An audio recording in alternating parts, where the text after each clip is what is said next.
Buyurun. Burası neresi? Meydan Mahallesi. Bugün Meydan Mahallesi'ndeki Telefoncular Çarşısı'nın esnaflarımızı dolaştık, ziyaret ettik, hal hatırlarını sorduk. Onların sıkıntılarını dinledik, şikayetlerini dinledik.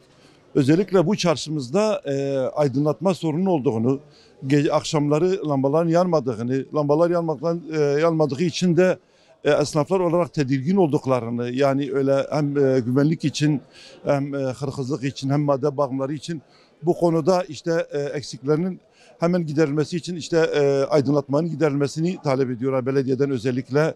Ayrıyeten ışıklar olmadığı için şeylerin madde bağımların ve uyuşturucu kullanım mekanı olmuş. Onun için de güvenlik talep ettiklerini, güvenlik sorunu olduğunu, güvenlik için tedirgin olduklarını, bu konuda güvenlik biraz ağırlık vermesini, güvenlikte sürekli dolaşmasını talep ediyorlar. Bizim de kurumlarımızdan talebimiz bu esnaflarımızın sıkıntılarını gidermeleridir, isteklerini, taleplerini yerine getirmeleridir. Yani hırsızlık vakaları da oluyor ama en azından aydınlatma yeterli olsaydı belki çekinirlerdi, buraya hırsızlar da gelmesiydi. Yani ara ara hırsızlık oluyor. Çok yoğun olmasa da ara ara hırsızlık oluyor. O konuda da bir tedirginlikleri var esnaflarımızın. Özellikle ışıklandırmanın ve güvenliğin artırılmasını istiyoruz.